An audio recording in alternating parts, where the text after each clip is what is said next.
I'm Robby Morin, and I'm running for Congress.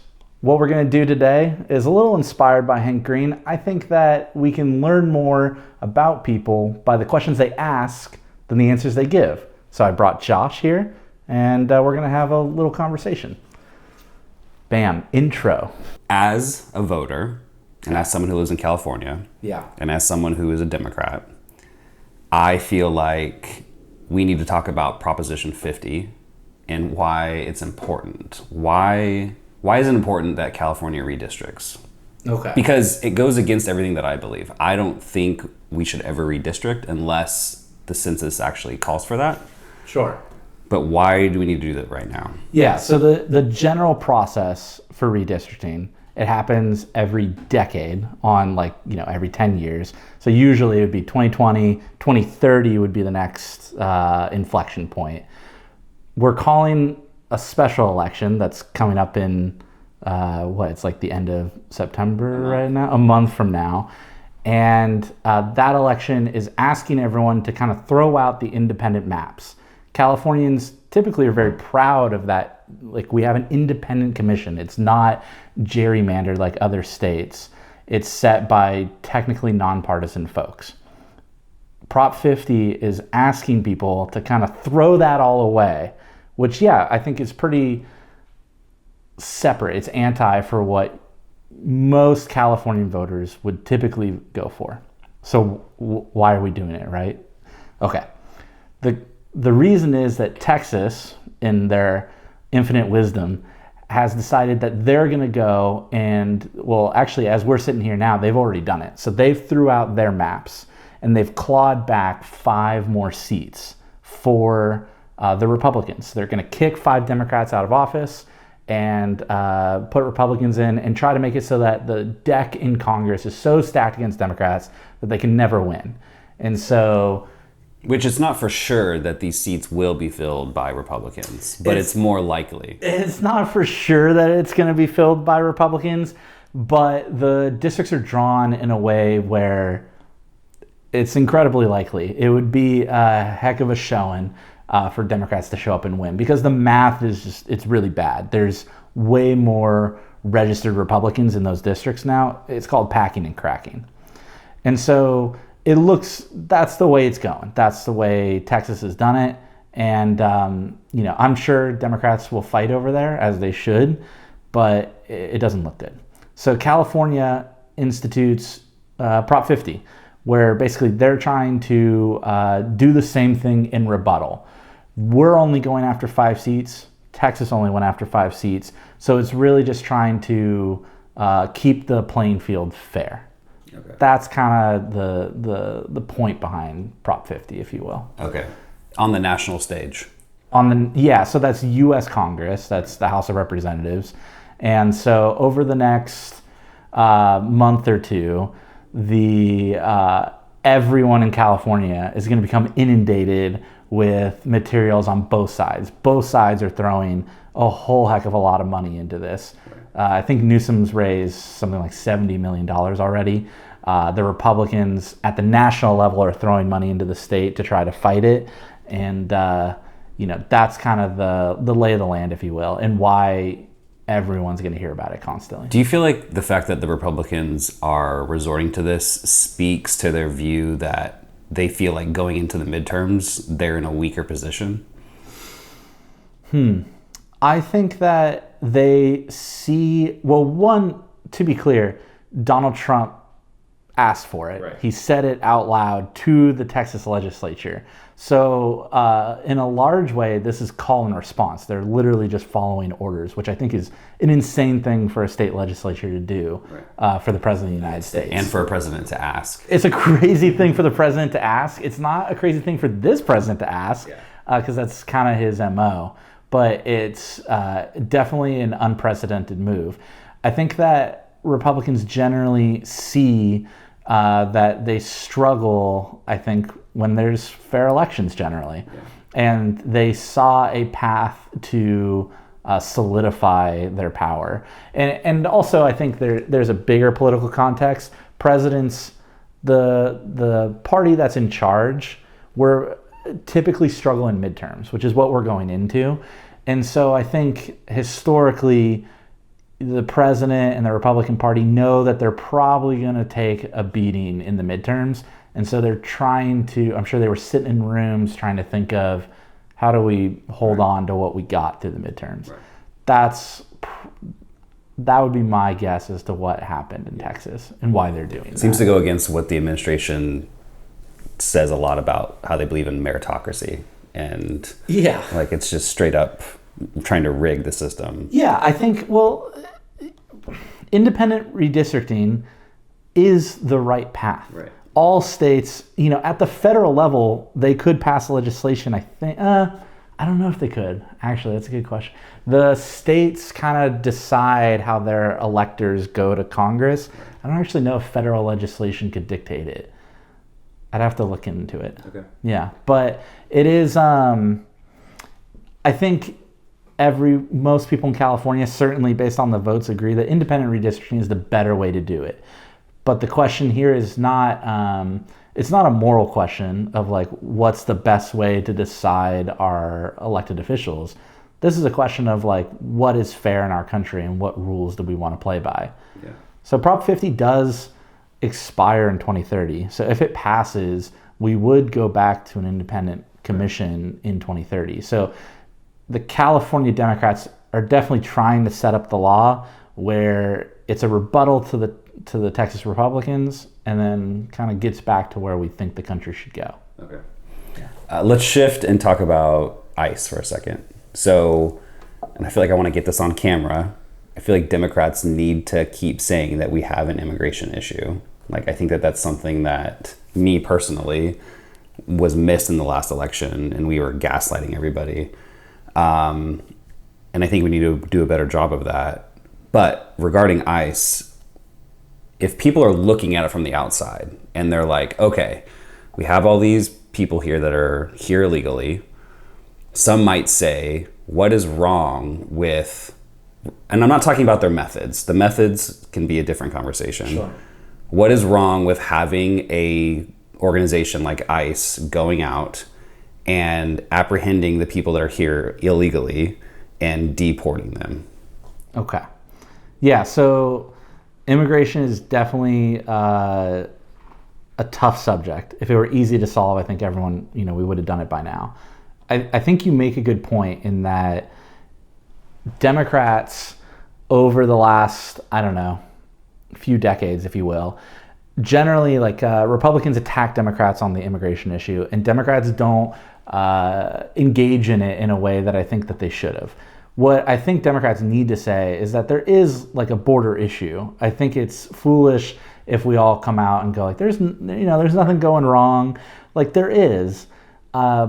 And I think when we don't acknowledge that there's a problem, you never engage on what solutions are available to you. Right. And so, yeah, I would say yes, like there is a border problem and Democrats need to acknowledge that. Then we get to, okay, there's a problem. How do we solve it? This is where there's nuance. So, in the country, in America's tool set of what we can do to help with immigration, there's so many different steps of the process in places where we could or should improve and where do we focus, right? So you could start, I think, in the most out there level, which is like, how do we, why are so many people flocking to our country? And so you can look south and see okay, some of these countries have real issues.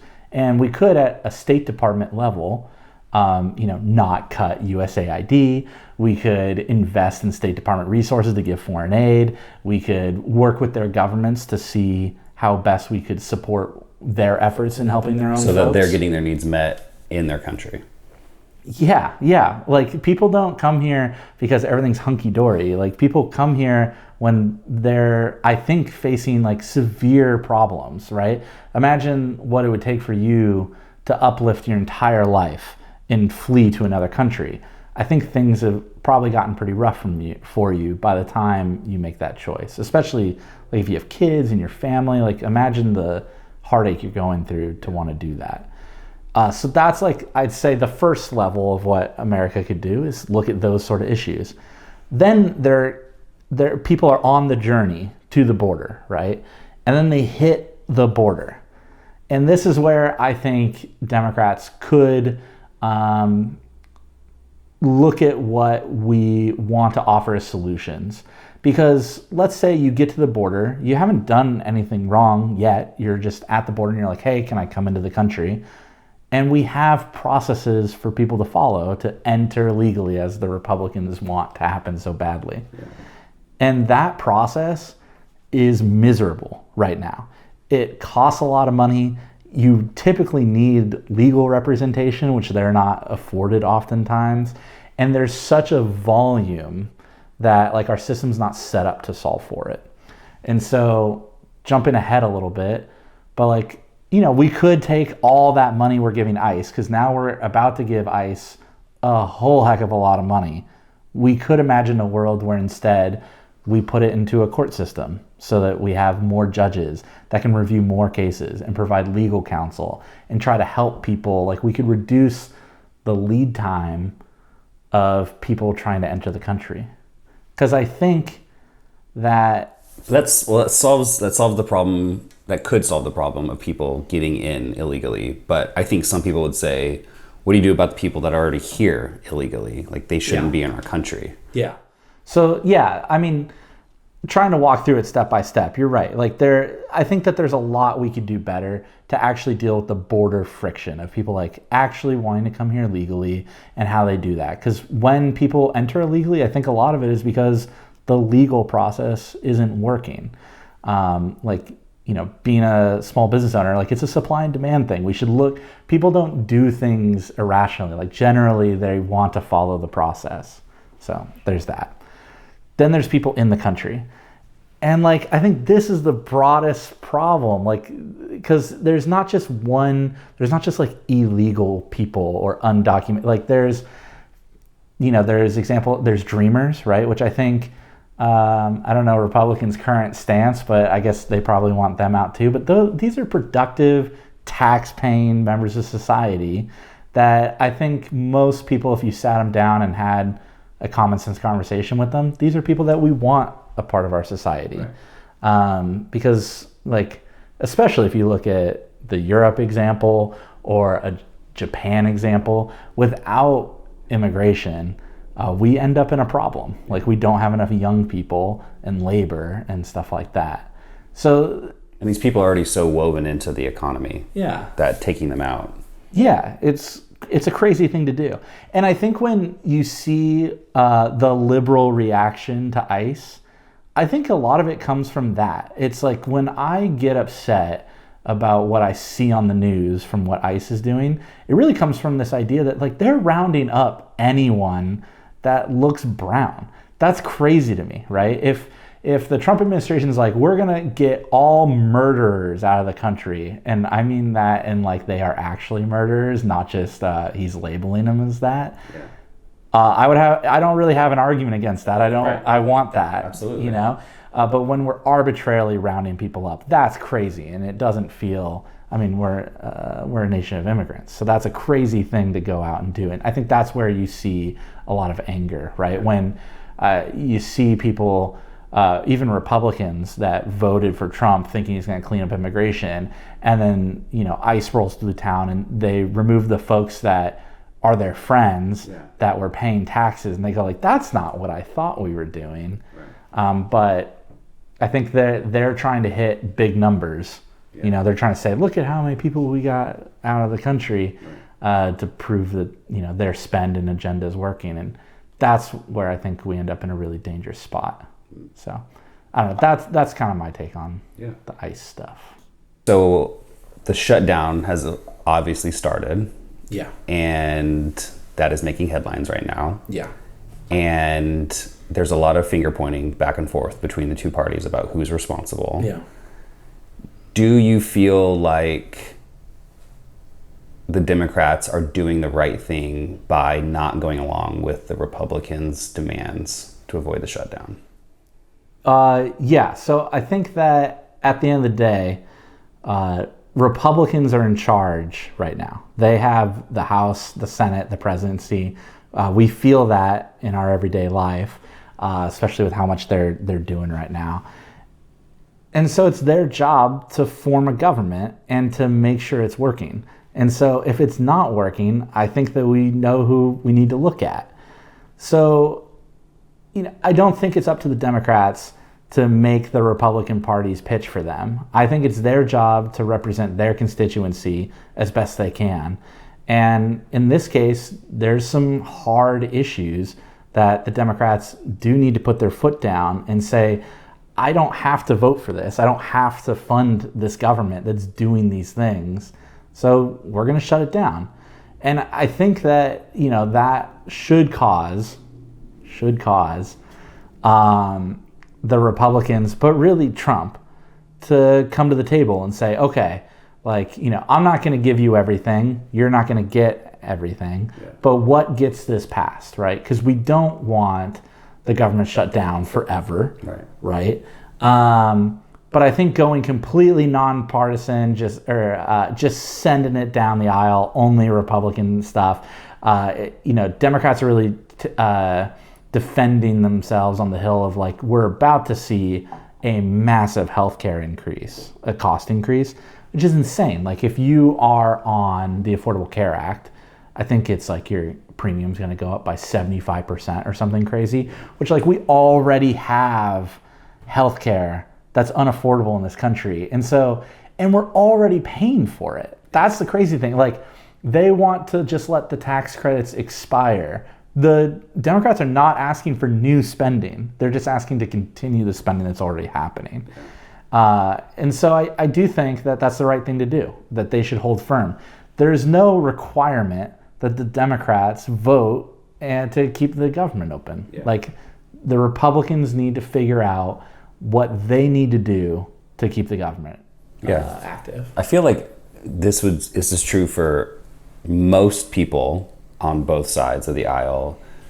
As Americans, I feel like we always look at our government and we think, I wish they could work better together. Yeah. And this is a perfect example. It's a perfect opportunity for them to do that. Well, I think that the Democrats have to do this.